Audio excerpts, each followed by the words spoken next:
그 일전에 올린 경제위기 관련 영상에서 제가 말씀드린 게 이 민간이 소유한 중앙은행 이것이 만악의 근원이다.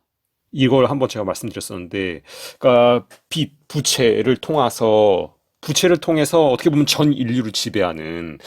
근데 이제 이런 것들이 어떻게 시작되게 됐는가, 이것에 대해서 좀 설명드려야겠다는 생각이 들어서, 어떤 영국의 중앙은행인 뱅크 오브 잉글랜드, 그러니까 오늘날 그 달러를 발행하는 미국 연준 FED의 어떤 원형이 되는 이 영국의 중앙은행의 설립에 대해서 좀 설명을 드릴 필요가 있다는 생각이 좀 들었어요. 이 사실 이제 음모론이라고 우리가 부른 것들을 제대로 이해하기 위해서는 좀 역사를 알아야 돼요. 역사를 알아야지 제대로 이해할 수 있는데, 물론 이제 이 역사라는 것은 승자의 역사고 승리한 애들이 기록한 거기 때문에 자기들한테 어떤 불리한 기록들을 많이 지웠어요. 그래서 이 강다한 사학에서 가르치지 않는 것들이 많고 또 왜곡도 많이 돼 있고. 근데 그러나 이제 어떤 파헤치면 자료가 완전히 없는 게 아니기 때문에 이 역사적인 문헌들을 계속해서 이제 연구하면은 우리가 어떤 진실을 알 수 있어요. 근데 이게 이제 좀 일반인들은 좀 힘들죠. 어떤 역사를 좀 어떤 깊게 공부한 사람들이 할 수 있는 작업이고, 그런 차원에서 좀 제 채널에서는 어떤 대중적인 음모론을 좀 넘어서 역사적인 맥락도 좀 간간히 설명을 드릴 생각이에요, 앞으로. 근데 이제 그래서 그 뱅크 오브 잉글랜드, 영국의 중앙은행, 이것이 어떻게 성립됐고 어떻게 기능하는가, 이것을 좀 짧게 설명드리면, 그 1688년에 명예혁명을 통해서 이 윌리엄 3세가 네덜란드에서 건너와서 영국의 왕이 되게 돼요. 근데 이제 얘가 건너온 다음에 이 프랑스랑 전쟁 상태에 접어들게 돼요. 네덜란드는 그 전부터 프랑스랑 전쟁 상태였고, 이제 영국에서 얘가 왕이 됐는데, 이건 사실 이제 종교 전쟁 성격이 좀 있어요. 그러니까 프랑스는 카톨릭 국가고 네덜란드나 잉글랜드는 다 이제 개신교 국가인데, 이 어떤 루이 14세랑 당시 태양왕 얘랑 이제 계속해서 싸우고 있었고, 얘가 이제 전쟁을 하다 보니까 돈이 딸리니까 이 네덜란드에 있을 때부터 친하게 지냈던 유대 금융가들한테 이제 얘가 도움을 요청해요.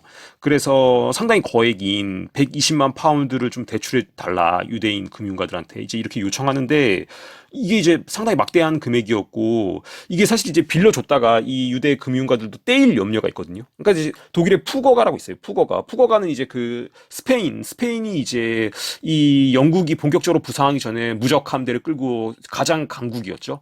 이 스페인에다가 푸거가가 굉장히 많이 대출을 해줬다가 스페인이 어떤 완전히 몰락하면서 뜯겨요, 돈을 다. 실제로 뜯겨요, 금융가들이. 그러니까 이 정도 거액을 대출해줬다가 프랑스랑 전쟁에 패배하고, 또 원금도 상환 못 받게 될 수 있기 때문에 얘들이 굉장히 좀 우려를 했어요. 근데, 굉장히 고민하다가 굉장히 좀 기발한 제안을 하게 돼요. 영국 왕한테. 그게 뭐냐면은 전쟁을 위해서 돈을 빌려주는 대신에 왕실 부채 증서를 담보로 은행권을 발행할 수 있게 해달라. 이렇게 이제 요구를 해요. 이게 현재 지폐예요, 종이돈.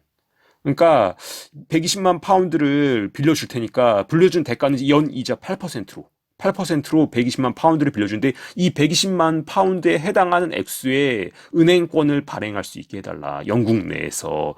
그래가지고 이제 윌리엄 3세 영국 왕이 그걸 이제 오케이 해요. 그래갖고 이제 이걸 통해서 이제 뱅크 오브 잉글랜드에서 결국에 수립되게 되는데, 이 영국의 중앙은행인 뱅크 오브 잉글랜드를 수립할 때 이 영국에서는 사실 이제 당시에 반유대 감정이 굉장히 컸어요. 반유대주의. 그러니까 유대인들이 자기들의 그 어떤 직접적으로 하기가 좀 부담이 되기 때문에 윌리엄 패터슨이라고 이제 스코틀랜드에 있던 금융인을 끌어들여갖고 얘를 이제 얼굴 마담으로 세워요, 앞에. 그래서 이제 얘가 이걸 적극적으로 추진한 걸로 모양새는, 역사도 다 그렇게 기록되고 있지만 실제로 자금을 댄 건 이제 유대 금융가들이다. 그래서 이제 1694년에 의회 입법을 통해서 영국의 중앙은행인 뱅크 오브 잉글랜드가 이제 탄생해요. 그러니까 지금으로부터 대략 한 320년 전에.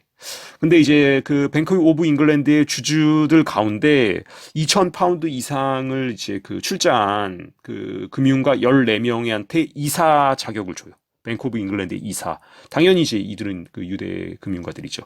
그래서 실제로 이 14명이 그 어떤 영국의 화폐 발행을 어떤 지배하게 되죠. 근데 이제 이 뱅크 오브 잉글랜드 설립 1년 뒤에 이 얼굴 마다를 내세웠던 윌리엄 패터슨, 스코틀랜드인, 얘는 이제 이사 자리에서 쫓겨나요. 그러니까 이제 사용한 다음에, 이게 이제 보통 그 일루미나티 일하는 방식이에요. 이제 사용 가치가 끝나면은 이제 팽하는 거죠.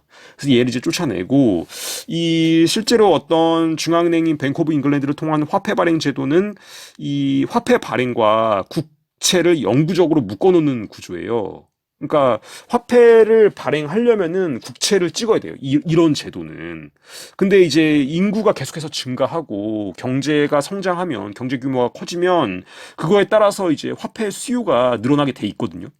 그러니까 화폐는 경제가 계속 성장하는 국면에서 계속해서 화폐가 발행이 돼야 되는데 지금 이런 중앙은행 구조는 부채를 통해서 화폐를 발행하는 이런 구조는 경제가 성장하고 인구가 늘어날 때마다 국채를 찍어서 화폐를 발행하게 돼 있어요. 그리고 또 이렇게 이런 구조에서는 만약에 어떤 국채를 대규모로 갚아버리면 화폐가 폐기되는 형태가 되거든요.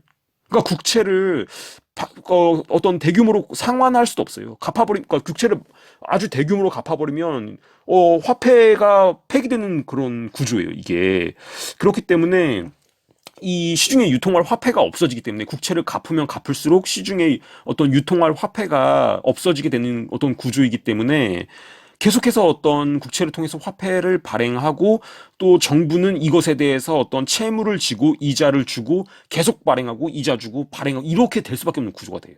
채무를 영원히 상환할 수도 없을 뿐더러 이자 계속 커지는 구조가 돼요. 그래서 이렇게 경제가 어떤 성장하고 인구가 늘어날수록 화폐 수요가 늘어나면서 국채도 늘어날 수밖에 없고 이런 것에 대한 이자 수입은 고스란히 그 주식을 가진 뱅크 오브 잉글랜드의 주식을 소유한 소수의 금융가들의 어떤 호주머니로 들어가게 되고 그리고 이 이자는 국민의 세금으로 내야 되고 이렇게 지금 한 320년을 해왔어요. 320년을.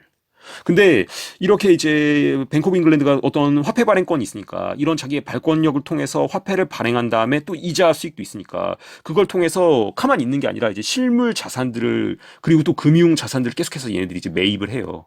그래가지고 궁극적으로는 이제 어떤 최종 대부자가 되는 거죠. 뭐 민간 은행에도 투자하고 지금 FED 연준이 하는 것처럼 그래서 최종 채권자가 되고 최종 대부자가 되는 거죠. 이렇게 한 320년이 흐르면서 이제 뱅크 오브 잉글랜드는 원금 자기들이 처음에 이제 그 빌려주던 원금과 이자 그 이자에 대한 이자 그 이자에 대한 이자에 대한 이자 이런 식으로 뭐 엄청난 부를 그 뱅크 오브 잉글랜드의 주식을 소유한 애들이 갖게 돼요. 그래서 실제로 그 영국이란 나라를 이 뱅크 오브 잉글랜드라는 그 중앙은행을 소유한 주주들이 소유하게 돼요. 그런 꼴이 돼요, 실제로. 그런데 이 뱅크 오브 잉글랜드의 어떤 영국 중앙은행의 회의록, 국고위원회 회의록에서 이제 로스차일드의 이름이 처음으로 등장한 거는 1823년 6월이에요. 이 네이선 로스차일드가 이제 나폴레옹 전쟁 때 이 워터루 전쟁으로 특히 이제 이 네이선 로스차일드가 막대한 그 돈을 벌게 되는데 이 네이선 로스차일드가 이제 그 이 뱅크 오브 잉글랜드의 대주주로 그 이름이 등장한 게 1820년대 초반이고 실제로 이때부터 로스차일드가 영국을 지배했고 그 이후에 이제 이 영국의 중앙은행인 이 뱅크 오브 잉글랜드를 모델로 해서 동일한 어떤 메커니즘으로 작동하는 FED 연준 미국의 중앙은행 이것의 또 대주주가 됨으로써 어떤 세계를 지배하게 되죠. 근데 이제 그래서 이런 어떤 이 로스차일드를 비롯한 영국 그 어떤 금융가들은 이 신대륙에서 신생 독립한 미국을 동일하게 이제 영국의 이런 중앙은행 제도를 미국에도 이제 똑같이 만들려고 했어요. 근데 이제 이런 싸움이 19세기 내내 계속돼요. 이 싸움이. 그러니까 이런 그 미국에서 중앙은행이 있었다 없었다 하는데 없애고 막 계속해서 링컨이 이제 그린백 이런 부채 기반이 아니라 그냥 재무부가 발행하는 화폐를 발행하기도 하고 그러니까 이 19세기 내내 미국의 선출직 어떤 대통령들과 이 구대륙 영국이나 뭐 유럽에 있는 금융가들이 영국에 있는 중앙은행을 모델로 만들려고 했던 그런 어떤 그러니까 지금의 연준 이것을 만들려고 하고 막으려고 하는 싸움이 이제 1800년대 초반부터 1913년까지 계속돼요. 그러다 이제 그 싸움에서 최종적으로 이제 금융가들이 승리하죠. 1913년에. 그렇게 해서 생긴 게 이제 그 연준, FED, 미국의 중앙은행이고, 그거는 제가 여러 차례 말씀드렸듯이 연준의 대주주는 이제 로스차일드고, 민간 은행이 발행하는 어떤 그 화폐를 통해서 미국이라는 국가가 이 민간 은행에 빚을 져서 달러를 찍어내는 형태가 됐고, 그렇게 연준이 생긴 지 지금 이제 110년 정도가 지났다.